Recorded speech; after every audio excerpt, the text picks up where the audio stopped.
What's going on, you guys? Marvin Francois here, owner and founder of Francois Capital LLC. Now, today I'm very, very excited because we are coming with a brand new YouTube video diving into one of the hottest industries in the world of entrepreneurship today, Airbnb. We're going to be talking about everything from A to Z in regards to Airbnb, from how to get started, do's and don'ts, the difference between the field of Airbnb versus long-term rentals, how to systemize your business, how to automate your business, and how you can get started ASAP. Super excited. But before we dive into that, take a second, take a minute, take an hour out of your day right now. Just go ahead and slap that like button and show this video some love. It really does help a lot with the YouTube algorithm in terms of pushing the video out there so that more and more people can see it. Now, I'm not just excited today because we're talking about Airbnb, but I'm even more excited because of the guests that I have on to talk to us about the field. A very good friend of mine, entrepreneur, and from what I saw on Instagram recently, a landowner. Oh God. Yes. Yeah, most definitely. Very, very special guest that I want to introduce to you guys today, Miss Maya Chapman on Instagram, known as @CompassPG. You want to take a second to introduce yourself? Absolutely. Hello, everyone. I'm so excited. Thank you, Marvin, for having me today. Look, when you asked me, I was like, oh, absolutely. You already know I'm in there. So Right. I really appreciate it. Like you said, my name is Maya Chapman. I am the owner and founder of Compass Property and Development Group, LLC. I specialize in short-term rentals. I also have long-term rentals. And I've been doing a little bit of dabbling in some other things. I got working into tax deeds and stuff like that now. So I do have a 9 to 5. Currently, I work for a real estate tech company.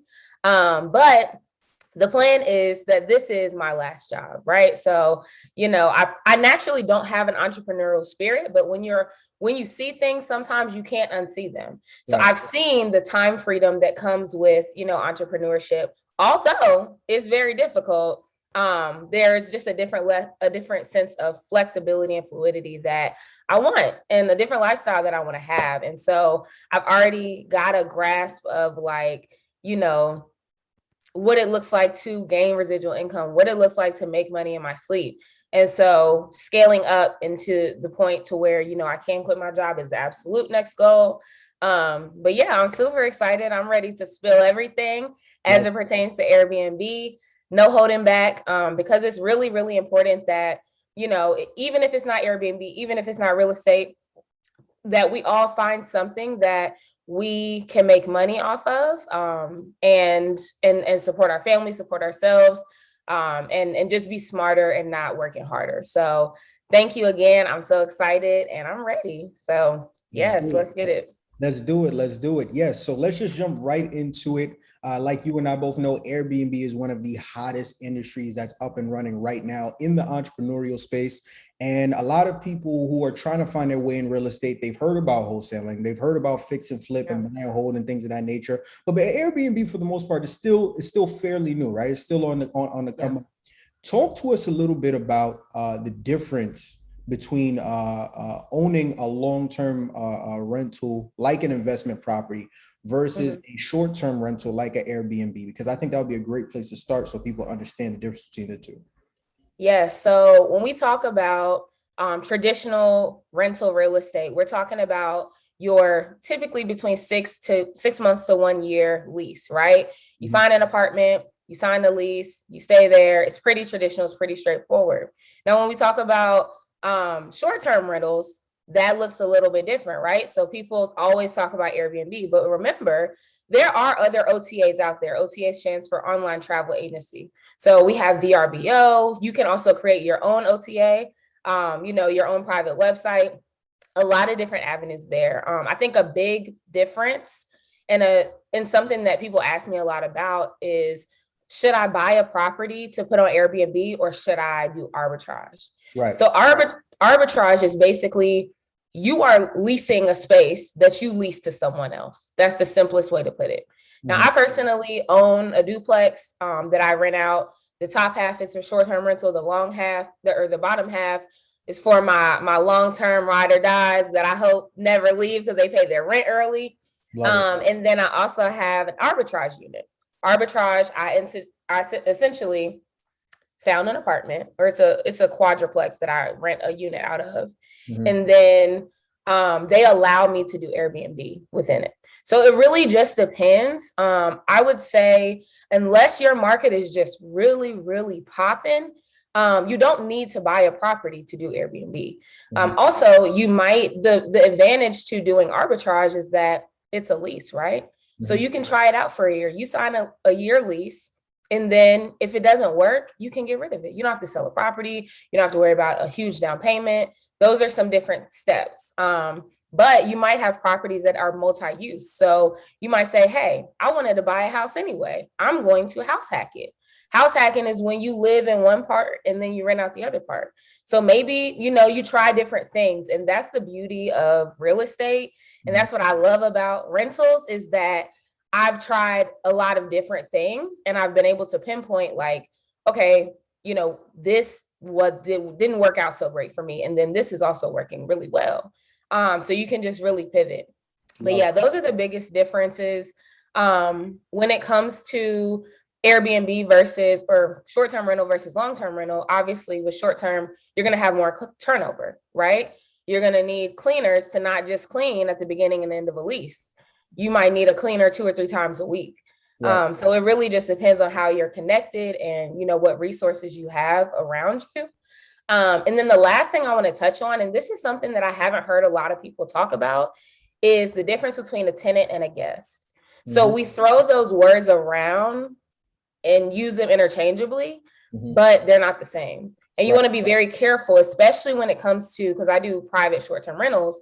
When it comes to that, technically a tenant is someone who has some type of right to the space. I don't want you to have any right to my space if you are on Airbnb. Right. So, because we haven't signed a lease, you have the, agreements with Airbnb, but we haven't signed a lease. So it's very important that you are referring to them as guests. Or even for the short-term rentals that I have a rental agreement. I don't have a lease for them, but for my long-term tenants, I do have a lease. So there is a difference. You just have to be careful in the ways in which you address them, in case, there's legal action or something like that. Got you. So you said something very interesting, because I know a lot of people, there are some people that are in the real estate Airbnb space, right? And there are some that are full short-term rental. All of their real estate investing that they're doing is just short-term rentals, right? Airbnb, VRBO, so forth and so on. And you have other people that aren't too fancy on the Airbnb thing, and like the traditional real estate of, doing the bird method, put some tenants up in there, watch them repeat the process. And then you have people like yourself that dibble and dabble in both the fields. But you said something very interesting that I've personally never heard before. You have a duplex where on the first floor, in the first unit, right, you're doing long-term rental, and then in the upper unit you're doing short-term rental. Is there any reason in particular that for that property you decided to kind of, maneuver with it that way? Absolutely. So in order to decide what you want to do, you have to break down the numbers. The numbers have to make sense. Right. I'm not doing Airbnb just because I like my listing, I got good reviews. That's great, but you have to do what makes sense in terms of the numbers. So I'm going to be very honest about my numbers. So my home, I have one mortgage for the home. Right. It's $1,000 even, right? So my downstairs tenants pay $1,200. That includes utilities. The $200 covers utilities for the whole house. And then the $1,000, the rest of that goes toward my mortgage. So the reason why I have long-term tenants downstairs is because I want that to be consistent. At the very, very least, I'm not paying my mortgage. Right. They're going to pay it. I've made one mortgage payment out of my own pocket since I purchased the home. So it's like, I know that they're my ride or dies. Like I said, as long as they continue to renew their lease, they'll be there to cover my mortgage. Anything else that I have is cash flow. So I know that with travel nurses, which is the audience that I target, or travel professionals, they pay more. They're just going to pay more because I'm not only providing the space, but I'm also paying for utilities, I'm paying for internet, and I'm paying to have the space furnished. And they have a washer and dryer in the unit. So they're getting a lot, so my price upstairs is going to be more expensive than downstairs, whereas they just have their rent and their utilities that I cover. Sensational. So essentially it sounds like downstairs basically takes care of all the overhead for the property. Upstairs is just straight cash flow. Yes. But Master plan. Yeah. I love it. I Yeah. absolutely love it. Right. So now for somebody that's watching this video, they hear you talking to talk about Airbnb and maybe they're Mhm. super excited, whether it was before they got to this video or while they started watching this video, they Right. want to get started in the industry. They want to jump head first, but they're not necessarily sure where to start. Right. So now let's talk about location, right? Because location Mhm. is a very huge role. I mean, that's everything in the world of real estate. So, talk a little bit about what are some things that someone should be looking into when it comes to securing their first unit for an Airbnb as it pertains to location, how the unit should be set up, and things of that nature. Mhm.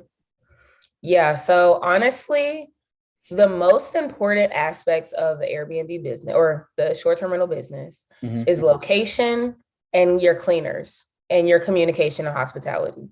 If you go to my listing, you're going to see multiple reviews where they talk about communication. The host, she communicates quickly. She, all of that. Mhm. That is very important because you'll find that even when you have issues, Mhm.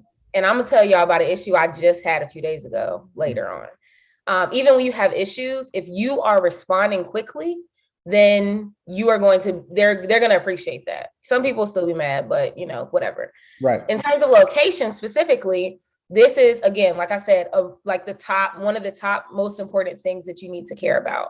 So let's say I live in Richmond, Virginia. Mhm. You don't need to get I don't need to get an Airbnb in Richmond just because I live there.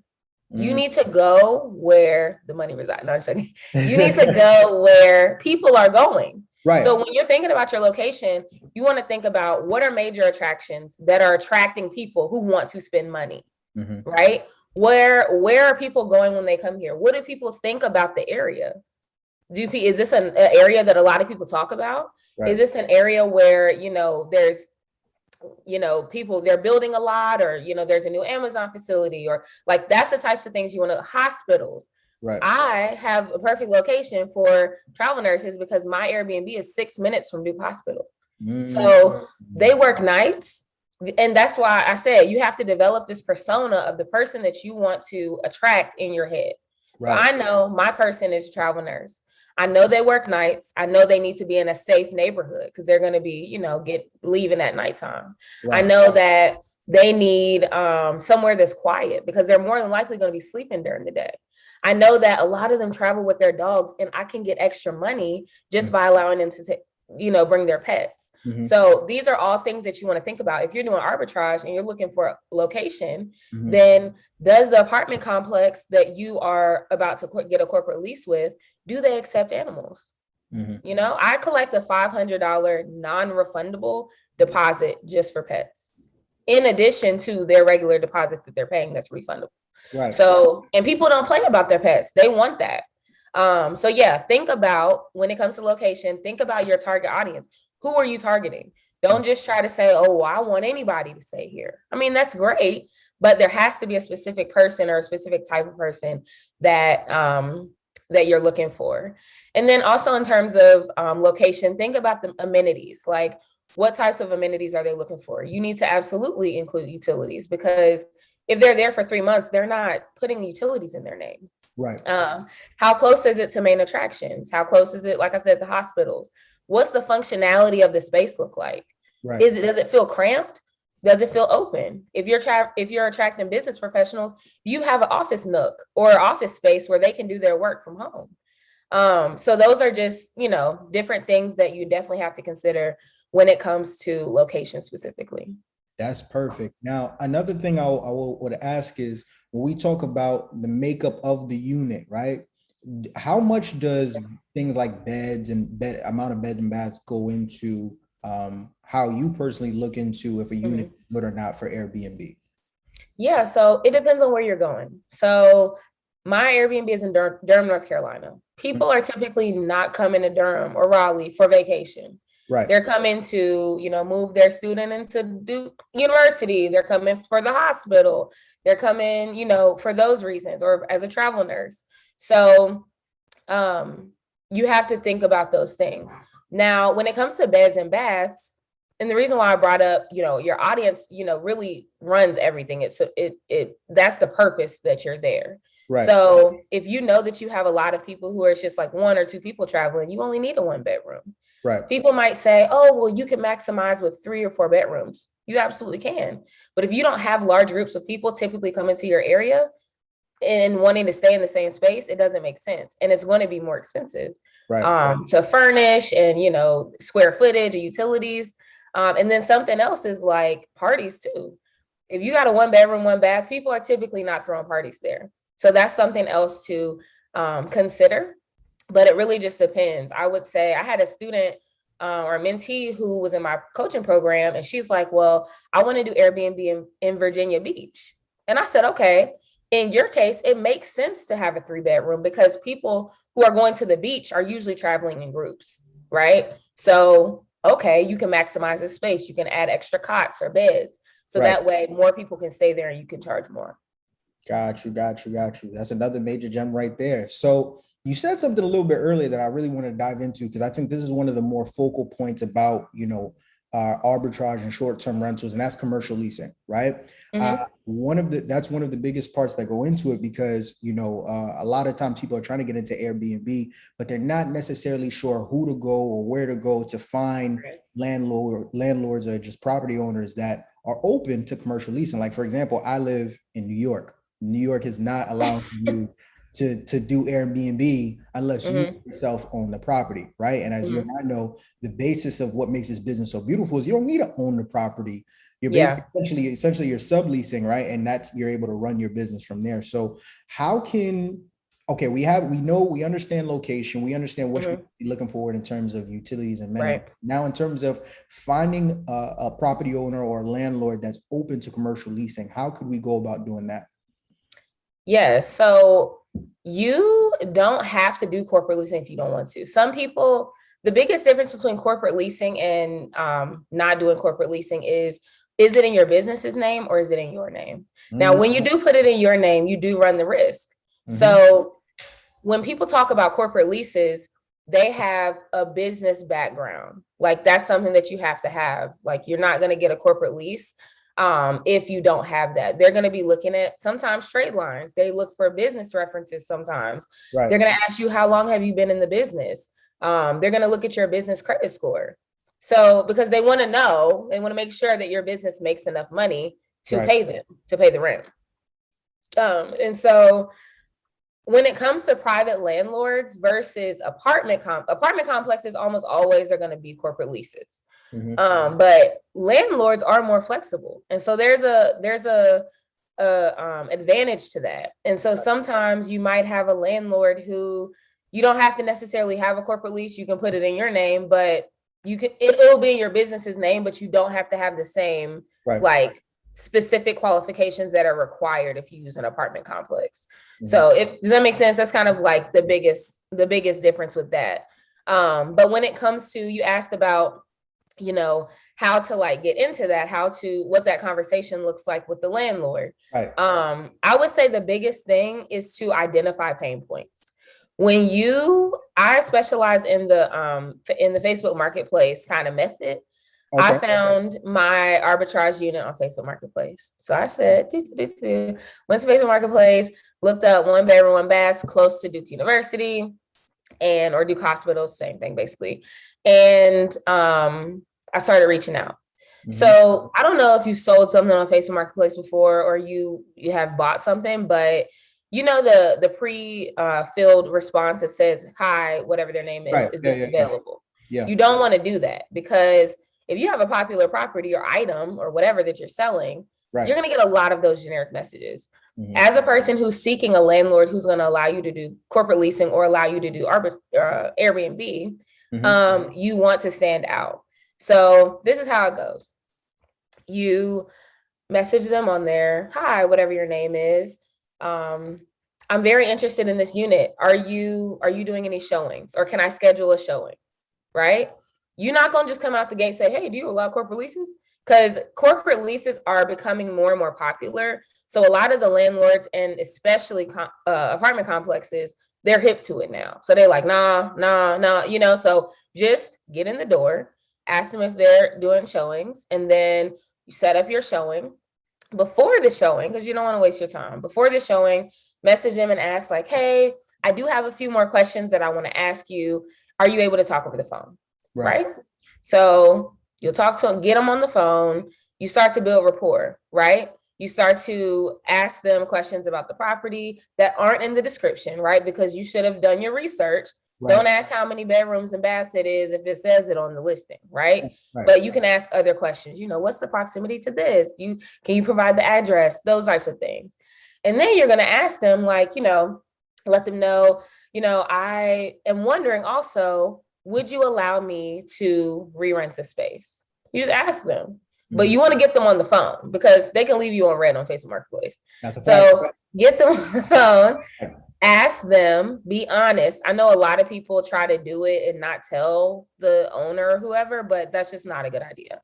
Right. So be honest about it and answer any questions that they have. You don't want them to walk away from the conversation without feeling confident that this is going to work, right?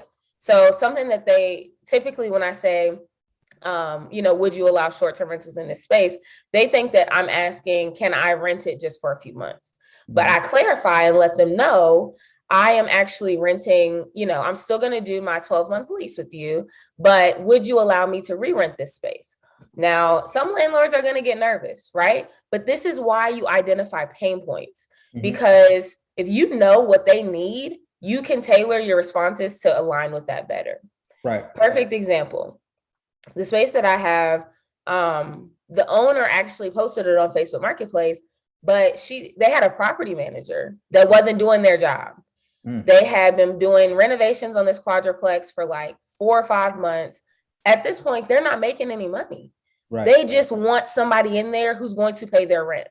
And so once I talked to her a little bit more, I built rapport. I asked questions like, I noticed that this has been posted for a while. She, like I said, she posted it on Facebook Marketplace separate from the property manager because they just wanted to hurry up and find somebody. Right. So I'm like, I noticed this has been posted for a while. Is there a reason for that? And then since she's frustrated, she starts unraveling all of her pain points. Right. Telling me, we just want somebody who can pay their rent. We want to start making money on this. Okay. I can guarantee that for you, right? As long as you allow me to do this. And she ended up just saying, yeah, just, go ahead. We'll talk through the specifics. I give them access, like it's their property, right? So they still are in control and you remind them of that, but you also remind them of all of the advantages to letting them allow you to do this. So some of these might be like, well, since I'll be doing Airbnb, which I'll get to the wording in a minute, but you don't want to say Airbnb. You want to say short-term rentals or business clients or traveling clients or things like that. Right. But you let them know, since I'll be, doing this, for my business clients, I am going to have the space regularly cleaned. That's just great news, because as a landlord, something that you fear sometimes is like, oh Lord, are these people going to come in here and tear up my place? That's right. Right. But when you're cleaning, you having the place thoroughly cleaned multiple times a month, that helps the longevity, right? That's something they want to hear. Something else is security, right? Identity verification. So you could tell them, and actually do it and tell them like, I'm going to have a Ring camera. So if there's any type of, activity or anything like that, we'll know what happened. You'll also have access to this because it's your property. Right. Keyless entry. I have full control over who has access to the space at all times. I don't have to worry about people making copies of keys because we don't even give out keys. Right. So those are just some of the things that you can assure them that, okay, like this might work, right? Talk about your experience. Talk about ways in which, you have planned for this, ways in which you plan on knowing exactly who's in the space. That's something that has been like, when I was calling around and looking for a space, that was something that, a lot of landlords showed concern about. They're like, well, if you do Airbnb, how do I know who's in there? And so my response to this, if I have like a traditional like travel nurse or something, I do a background check every time. And if they're a travel nurse, they have to have a background check to get the job. Right. And then when it comes to Airbnb, they actually have a feature, and you might notice this when you're on the actual site, it'll say identity verified. So this means this is someone who has provided specific information like an email, a phone number, they have a profile picture, right? Right. Or they've provided their ID, those types of things. And those are specific ways that Airbnb verifies their identity. So that's just another way that the landlord can feel more comfortable with having people in and out, is because you know who's there. Mm-hmm. Y'all can't see it when she's talking, but I'm smiling from ear to ear because I love how you're literally peeling the layers back of this game. And I feel like there's a lot of people who, you know, are trying to come into the space, and there's a lot of fear that is attached to it, with anything, right? That would be new, because for them, they probably think, okay, in order for me to find a landlord that's going to let me run this business, I got to be at the hottest town in Miami, and I got to come with $1 million in hand, and Right. I need 80 rental properties in my portfolio for them to trust me. Meanwhile, you over here like, Facebook Marketplace. Yeah, just go on Facebook Marketplace, strike up a conversation, identify pain points, know how to, put yourself out there. And then 1, 2, 3, one. And moreover, the short-term rental / long-term rental that you have isn't even in like a super duper popular area. I think you said it's in Durham, right? Yeah. And you still were able to get your business up and Yeah. running. So I'm literally smiling from ear to ear because I feel like there's somebody who's going to be watching this that's going to see all their excuses get knocked out one by one. It don't matter if you live in a popular city. It don't matter if you have any, real estate experience before this. It all starts and ends with you, right? Now, we talked about location, right? We talked about commercial leasing. The next phase of the Airbnb business, which I think is probably one of my more favorite aspects of it, is the furnishing of the space, right? Now, once again, there might be somebody that's watching. It's like, okay, in order for me to have a profitable Airbnb, I need Louis Vuitton couches, I need Balenciaga seats, I need Armani cushions on my Louis Vuitton couch. Right. Get the best of the best in order for my Airbnb to work, right? For someone who's watching this and who's looking for some direction, whether they haven't started their Airbnb or they're starting and they're at that phase of the business, some tips, some tricks, some gems that you could give them on, a route that they could take to properly go about furnishing their Airbnb. Yeah. So I know you mentioned the Balenciaga seats and all of that. Like, right. Honestly, the more effort, the more profit. Period. Okay. Like, I mean, but that doesn't have to always be the case. I only say that because we see a lot of people on Instagram talking about Airbnb, and you're seeing, their apartment and it's just decked out, right? Right. Okay, they can do that. Right. But there are also a lot of ways that you can save money within the furnishing process. I furnished my entire unit for about $1,400. That includes furniture, that includes towels, linens, little accessories, desk, chair, wall paintings, all of that.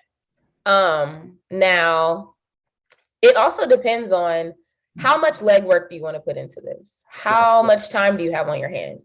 Do you have help? Are you hiring people to do this for you? Are you doing it yourself? So it really just depends on that. And it depends on your budget.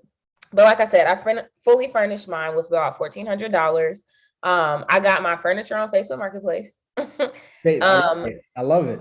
Yeah, absolutely. Certain furniture, though, you have to be careful. Right. I usually don't buy upholstered items on Facebook Marketplace because you run the risk of like roaches, bed bugs, that type of stuff. Right. Definitely not mattresses on Facebook Marketplace. Right. But those other things like a desk or an office chair or, little bar stools or, those types of things that can be sanitized.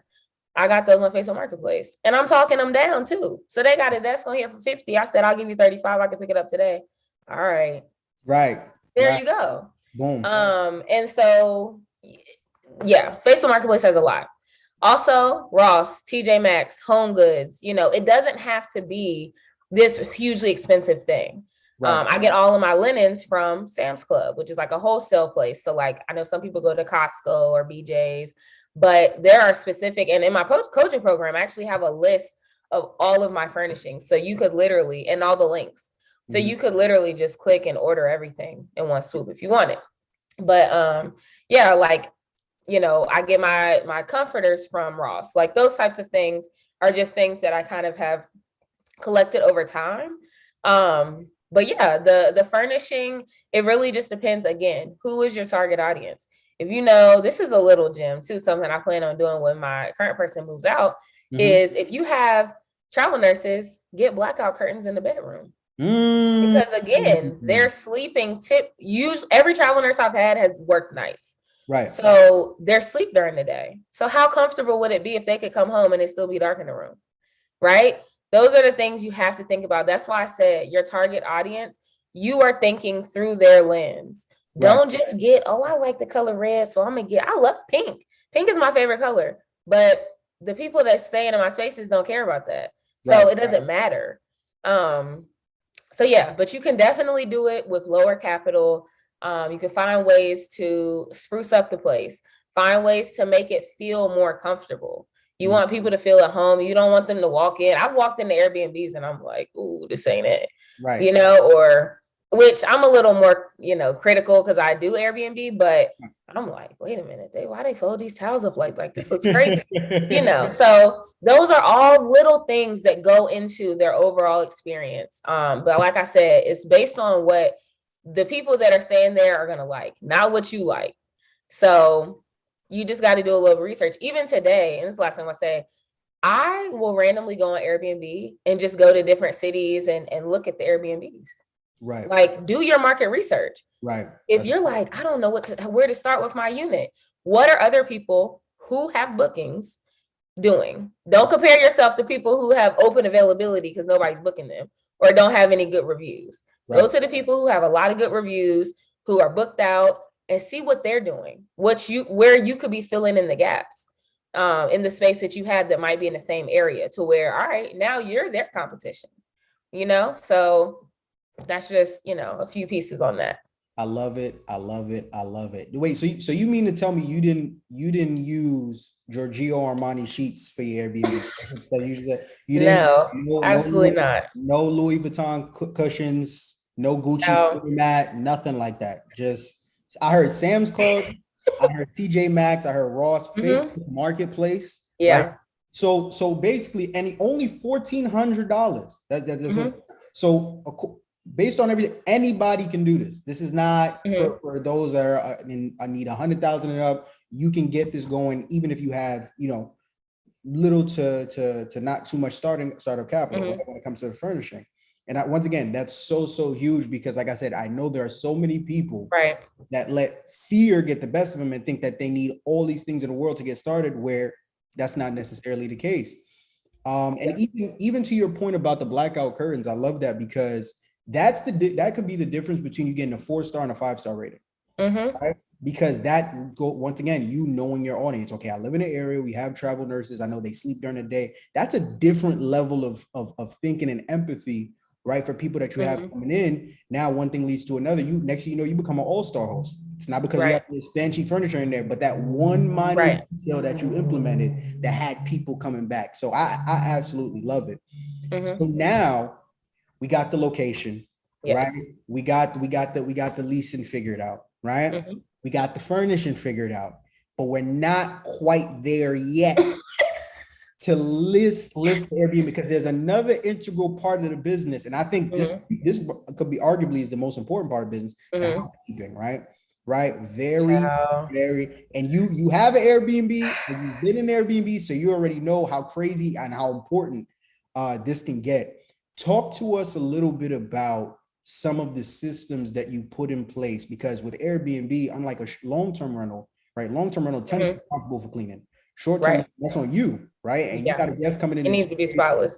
It got to be perfect. I don't want to see no half-used toilet roll sitting on the, right? I don't want to see no stains on my towels. The bed better be fixed, right? These are all things that you're responsible for, not the next guest, not the guest. Absolutely. Talk to us a little bit about some of the systems that you put in place to make sure that when you have guests coming in and out, your unit is spotless. And I'm doing this because I got to tell you about something. Like I said at the beginning, something that happened to me literally a few days ago. That I was really upset about. I was like, what? But I'm gonna get to that. So absolutely, like I mentioned before, cleaning is definitely in the top 3. Right. If you don't have dependable cleaners, if you don't have cleaners that are thorough, cleaners that do things in a neat way, it has to be perfect. Like, I'm not trying to be dramatic, but it has to be nice. Right. Some guests are going to come to your space and they don't really care. Like, they're like, all right, it's pretty clean. All right. But some guests are going to be like, you know what I mean? Like there are certain things that cleanliness is directly associated with quality. Right. Right. So if you want to be able to charge more, you need to have a clean unit so Right. that you have good reviews. And Right. oh my goodness, it was spotless. Don't nobody want to walk. If you think about the hotel standards that you have, Right. you went to the West End. It's a nice hotel, right? Four Seasons, the If W, any of them. if you had an unfolded towel sitting on the bed, what would you think? You would think that, oh, they didn't clean this room. Even if everything else was right, it would be weird, right? Right. So those are things that you have to be mindful of. And so one of the biggest systems that I put in place is training my cleaners, like, and making sure that they know exactly what they need to do. So I do this by providing them a checklist. I have it separated by bedroom or by space. So like there's a kitchen section, there's a bedroom section, there's a laundry section, there's a checkout section. Like this is what the guests should have done before they left. Right. There's a living room section. You know, I have a welcome guide for my guests so they can look through it. I have a long list of restaurants and phone numbers and amenities, important hotline numbers, all of that. You need to wipe that off and it needs to go in this space every time. So, and I know that that sounds extra, but once you have it set up, it's pretty seamless, right? But your cleaners have to be following that. So something that I did was my cleaner, and I have a really dependable cleaner. I don't recommend you only have one cleaner. Mine is just always available. But I do highly recommend that you have multiple options or backups just in case something happens. Right. But yeah, so what I did was I knew that she had cleaning experience, but there's a difference between a cleaner who's just really good at cleaning and an Airbnb cleaner. Because if you're just cleaning the house, you vacuuming, you're disinfecting, you're sweeping and mopping, but you're not folding towels. You're not making sure that the towels are dry. You're not making sure that the sheets aren't wrinkled. Like those are things that you have to explain. Don't assume that they know. Right. It would be best if you could find a cleaner who has worked at a hotel before, something like that, because they know generally what it's supposed to look like, how to fold the towels well. But what I do is I walk them through in person. I go in person with them. When she first started, she had cleaned for me before at my house, but it wasn't Airbnb. So there was no linens involved, none of that. She was just cleaning the house for the tenant to come in. Right. And so when she started cleaning for me for Airbnb, I met her at the space. I gave her the checklist. I had a copy of the checklist and we walked through the space. And I showed her and her people that work with her step by step, this is what this should look like. Even as little as like the dishwasher pods. Don't put the whole thing of dishwasher pods in this kitchen because they're going to be gone. Right. So we have a special container that they go in. And this is how many you should have in here. These are how many rolls of toilet paper should be in here for a longer stay. Like that, those are the types of things you have to break down. And then also having a process for a schedule. So right now, me and my cleaner, we do a lot through text messaging. That just works for us. I would highly recommend platforms like Todoist or Asana or, Trello, those different task management platforms, because those are really cool. I actually use them for my business, which is regular tasks, but you can tag people so they'll get a notification when there's a new, task that needs to be done. You can send reminders, you can send emails, like all of that. So if you have a larger team, once you scale and things like that, you have to have something in place. So highly recommend the training and highly recommend having some type of task manager and a specific and consistent way that you're communicating with them so they know what to expect. Because, and something I tell people too, don't be afraid to fire cleaners. Right. Do not be afraid to fire them because it only takes one review.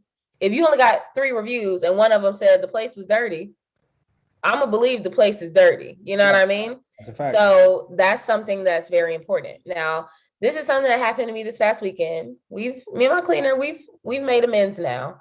Okay. But I had a guest move in, I think it was on like Saturday, and they messaged me and they were like, hey, the place is beautiful. Unfortunately, there's some towels, just kind of like dirty towels on the floor in the bathroom.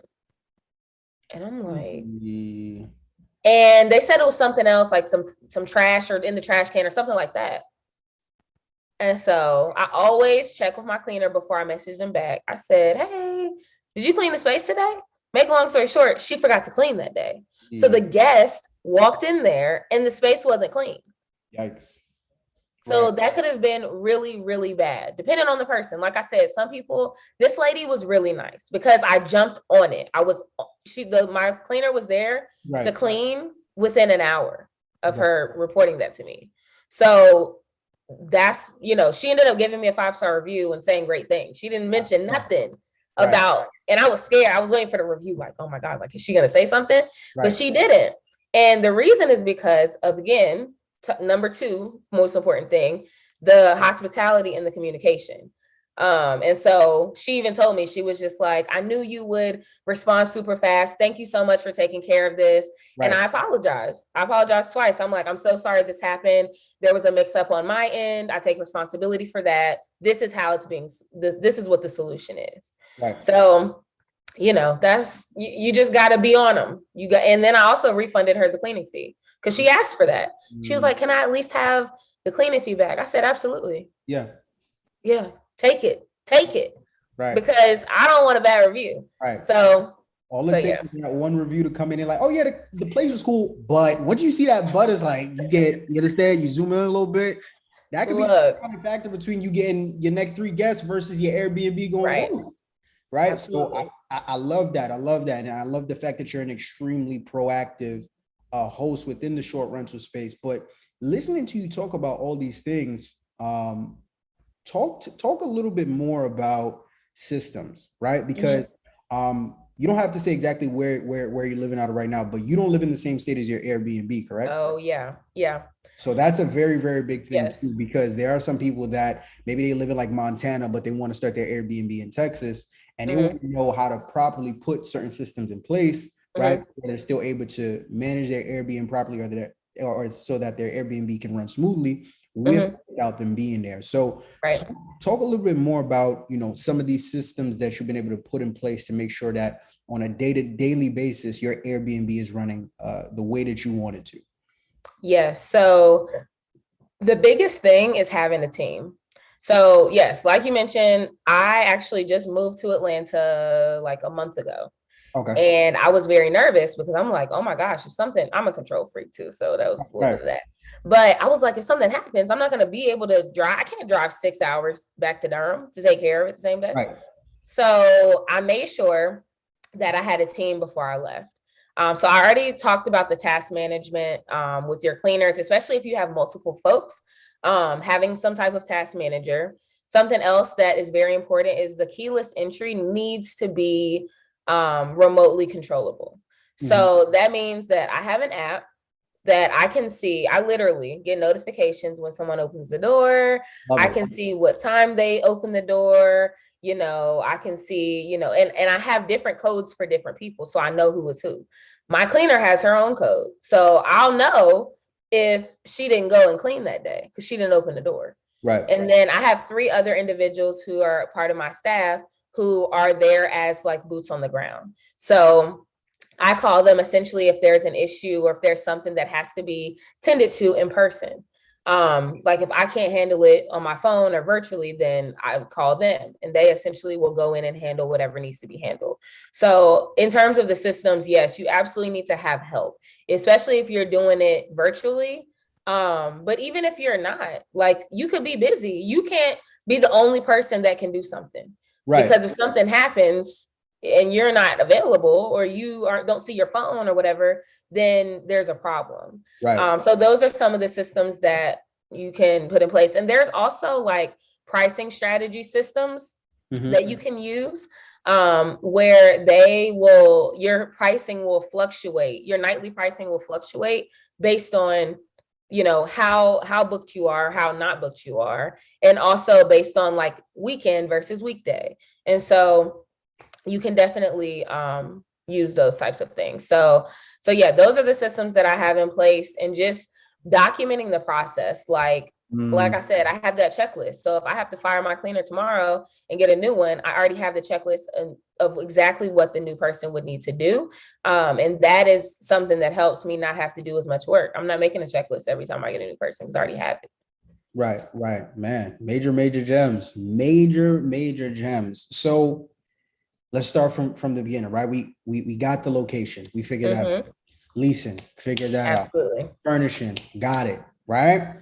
Cleaning, no dirty towels, no nothing like that. We good, we get money, right? We talked about the systems that need to be put in place, right, to make sure that even if you're not there, business is still getting run at maximum capacity. Now we essentially have everything that we need to get this thing off the ground, officially launch our Airbnb unit, but we're still not all the way there yet because Right. the last and probably one of the more important pieces of this puzzle is the listing in and of itself. You see, a lot of people don't talk about the listing. From what I Right. hear, a lot of people don't talk about the listing, and that the listing in it, you can have the most beautiful Airbnb in the world in the greatest place, but the way that you list this property can make or break or determine the Yeah. difference you getting 3 guests a month and 30 guests a month, right? Talk a little bit about, because let's say someone has Airbnb that they want to do in like a big name city like a Miami, a Texas, a Las Vegas, Valley, or maybe they don't. You know, even in your case, you have an Airbnb in Durham. I'm 100% sure you're not the only Airbnb host out in Carolina. Talk a little bit about some strategies that you could give to a new host that they can implement to make sure that they have the absolute best listing they possibly can. Yes. So the listing is extremely, extremely important. And you have to also think about, like, if you were on Airbnb, what are the things that you look for?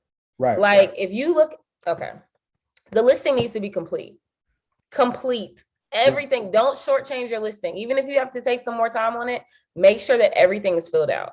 Right. Now on Airbnb, when you first create your account and do your listing, there is going to be a lot of little pop-ups. There's pop-ups everywhere suggesting and making recommendations. Don't just click out of those. Complete all of those.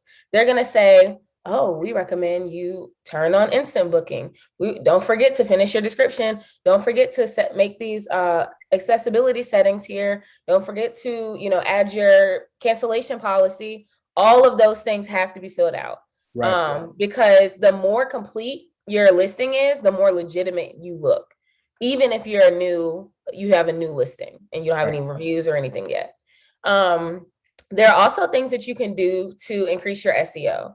So search engine optimization, where you fall in the algorithm on Airbnb. If I type in Charlotte, North Carolina Airbnb, the most popular ones are the ones with the most foot traffic. They're going to just show up hot, at the top of the list. Nobody is going through all 35 pages of an Airbnb, of Airbnbs in a city. Nobody. I think the farthest I've gone, it was like page 5. Yeah. Page 5.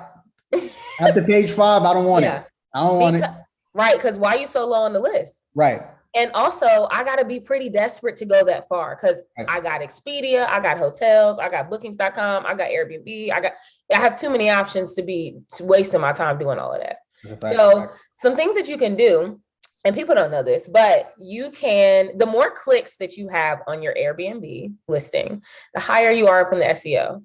Now, when you first create your account, Airbnb does this really nice thing where they put you high on the SEO to get you started, right? They want you to get bookings because that means more money for them. So they're going to put you high up on the algorithm for like the first 2 weeks. After that, you on your own. So you got to maintain that essentially. The more people that click on your listing, and Airbnb will show you like the number of views that you have for that month. It's pretty cool. And then something else you can do is have your listing added to a wish list. So when I first created my listing, I posted on Facebook. I don't care if people on Facebook know I got Airbnb. I do know that people on Facebook are nosy. So I made a post and I'm like, hey, y'all, I got a new Airbnb. Check it out. Let me know if you need housing in Durham, right? They're going to click on it. Imagine all my Facebook friends clicking on it. If you have an Instagram page or a business page, put it in your link tree. Oh, check out my Airbnb here.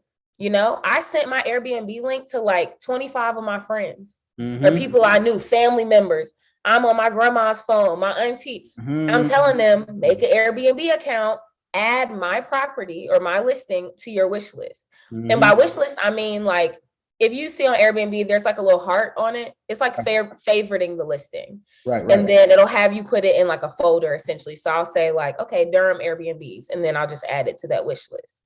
But that's all they have to do. They don't have to book. They don't have to do anything else. They just have to add it to the wish list. That's something that raises your SEO. And so I told all my friends, add it to your wish list. I don't need nothing else. Just do that. And they did it. So that was something that helped tremendously. Now, something else is the title is very, very important. Right. You don't need to necessarily put obvious things in your title because you only get a certain number of characters. So you can't have this super long title. Now, something that is very important to include in titles are proximity to like a major place. So in mine, since I'm trying to attract people who are going to Duke, or who are travel nurses or going to the hospital, I think my listing title is like renovated private apartment 6 minutes from Duke Hospital. Now I say it's private apartment because people don't want to share a room. Right. It's renovated, so they're going to see that. And they also see that it's very, very close to Duke University or Duke Hospital. Right. And so that's just, something else that you can do in terms of your title. But like I said, the description has to be complete. You make sure that you're listing all of your information, not all of your information, but like all of the information about the space. When does, and this is kind of separate from your house rules. There's a house rules section, right, which is like where you're essentially, putting your rules. So if there's a $300 smoking fee, that's going to go there. Like all of that information is there.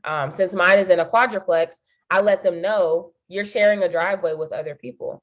There's room for one car, and there's also street parking. You let them know, park on this side of the street because the other side of the street, they tow after 7 or what, those are the types of things that are important. But you definitely want to highlight, specific things that you think that they would want to know about your space that they might not see. Another really, really probably the most important part of your listing is the photos.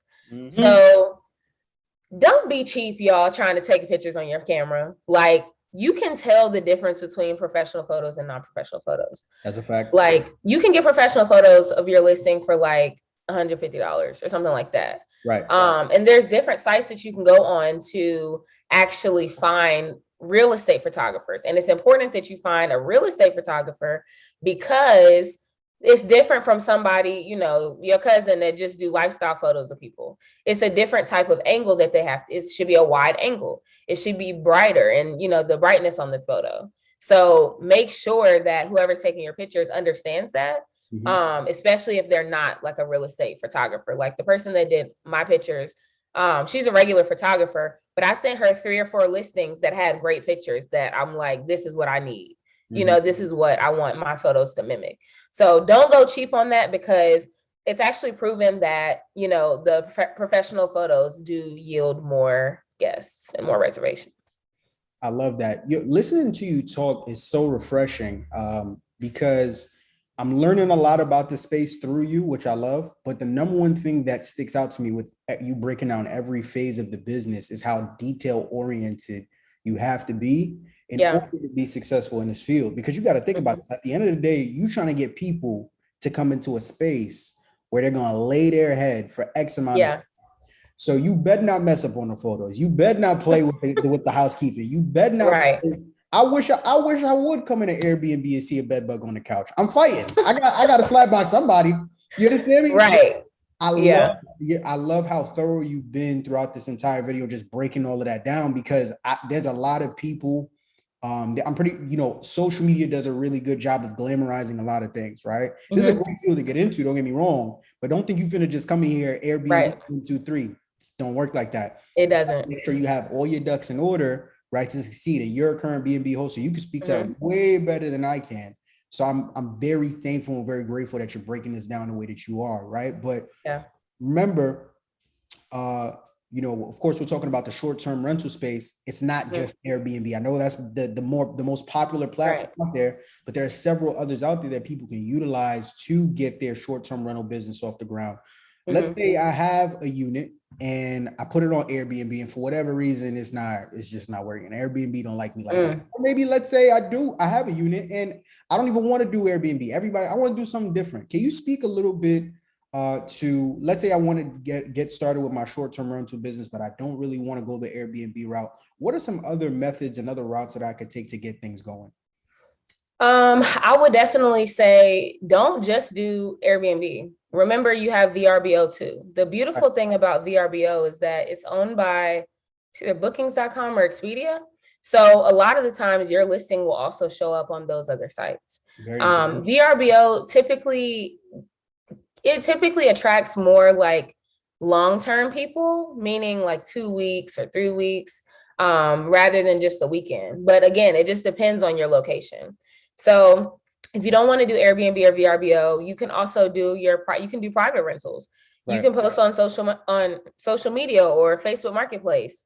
That's what I do. Furnish Finder is also a gem. A gem. Furnishfinder.com. It is the place where all the travel professionals go. Say that one more time, because I've never heard of that one. Say that one more time. You heard I know VRBO and Airbnb. I've never heard it. Say that one more time. Furnished Finder, FURNISHED Finder.com. Love it. This is where all the travel nurses, travel respiratory therapists, business executives, that's where they go because they know it's a legitimate, it's a legitimate website. Now, this website does have a fee. It's $75 per year per unit. You're gonna make that back with your first person. Yes, come on.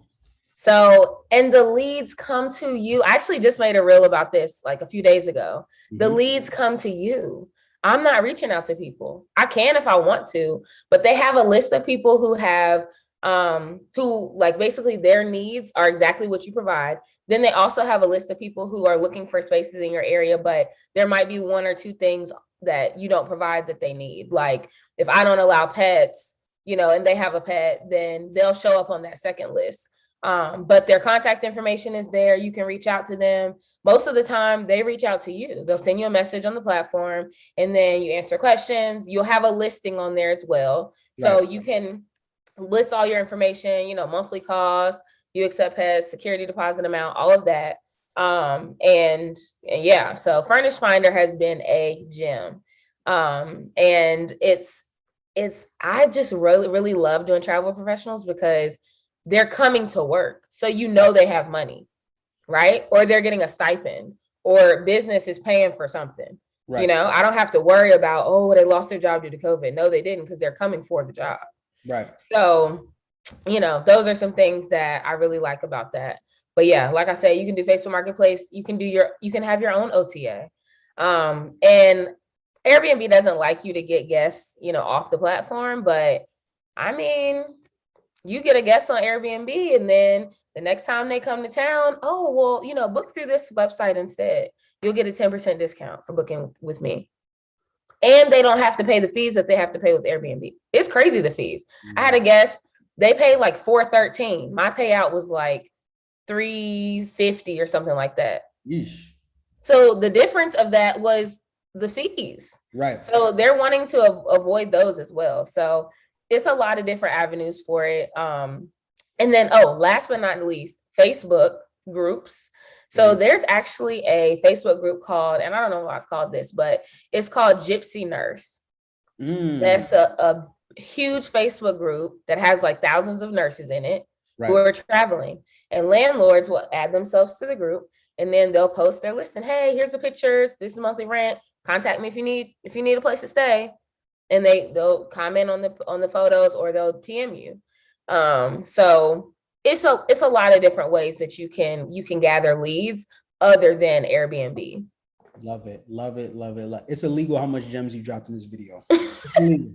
It's absolutely not illegal. It's unfair. It's absolutely unfair. Listen, we talked location, we talked commercial lease, we talked furnishing systems, housekeeping, all things and more. My final question, I think this one is the most important, right? Because remember, we're doing this video for those who are looking to get into the space. I want you to finish the sentence for me, right? Mm-hmm. Not get into this business if blank. If you are afraid to take a risk. Mm. Because with risks, with rewards come risks. You have to take a risk. And a lot of people tell me, like, what if I don't get bookings? You can't be thinking like that. Right. It's by any means necessary. And also, if you're not getting bookings, it's because you didn't do your research. That's a fact. So with all the stuff I was saying earlier about the location, don't just get an apartment because it's cheap, because it might not be lucrative. Right. So, but it is a risk that you have to take, right? So that's why I recommend starting with arbitrage. If you're not sure, you just want to, get your feet wet, see if the landlord will let you do 6 months to try it out.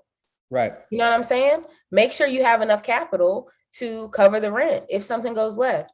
Right. But if you are following all the strategies, if your listing is on point, if your SEO is high, if your location is right, if the linens are white and clean, I don't do anything but white linens. Now, some people don't do that, but I directly associate cleanliness with white linens. Right. So, and a lot of people do. So, doesn't mean that if you have different colors, it's not clean, but whatever. So, all of these things add up, or culminating factors that are going to make or break your business.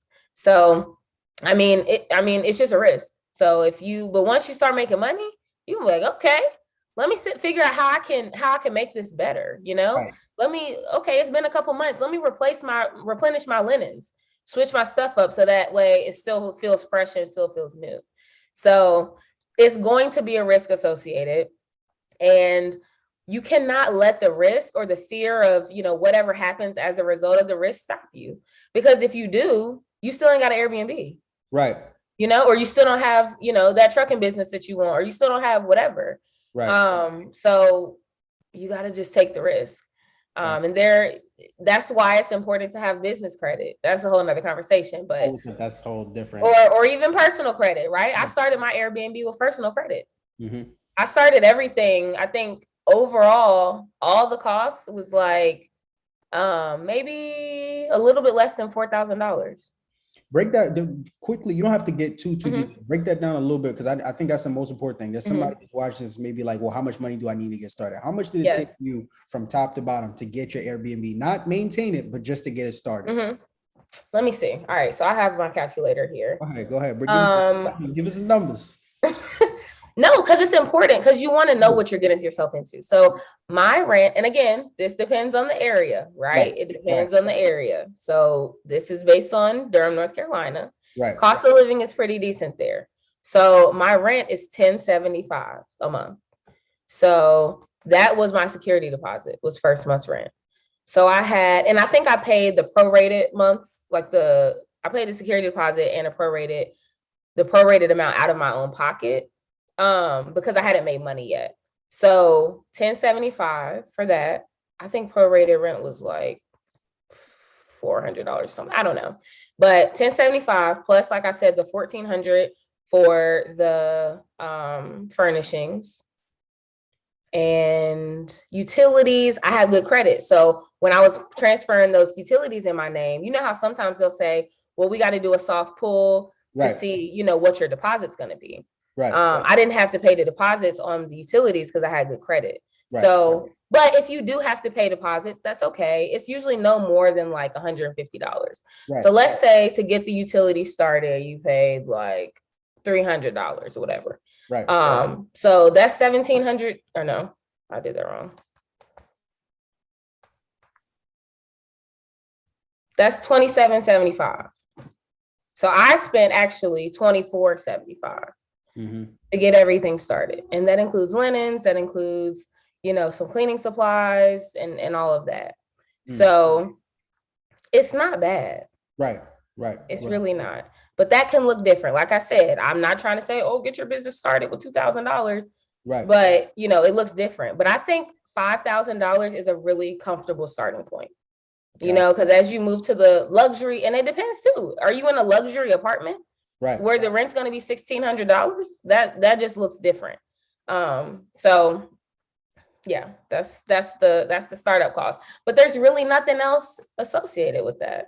Right. So Listen, Miss Chapman, I owe you a million. I owe you a million thanks in one. This was an absolutely sensational sit down, and I thank you so much for your time. Real quick before we sign out, you did mention that you have a coaching program, so I don't know if mhm, you wanted to plug that in, and also I'm gonna put it somewhere on the mhm. screen as well, but plug in where Okay. people could tap in with you because someone may be watching this and think to themselves, "Yeah, I got like 80 more questions I need to ask her," right? Right. So let the people know where they can reach you, but more importantly, talk a little bit more about that coaching program. Yes, so I have a coaching program. It's called STR Hustle, Short-Term Rental Hustle. Mm, And it is right now it's one-on-one. I was doing it with groups, but it's pretty flexible. It's a 4-week coaching program. I was able to condense it. Still all of the gyms, but right. just 2 sessions rather than 4 sessions, and the 2 sessions are longer. So Right. if you wanted to, I had somebody knock it out in a week.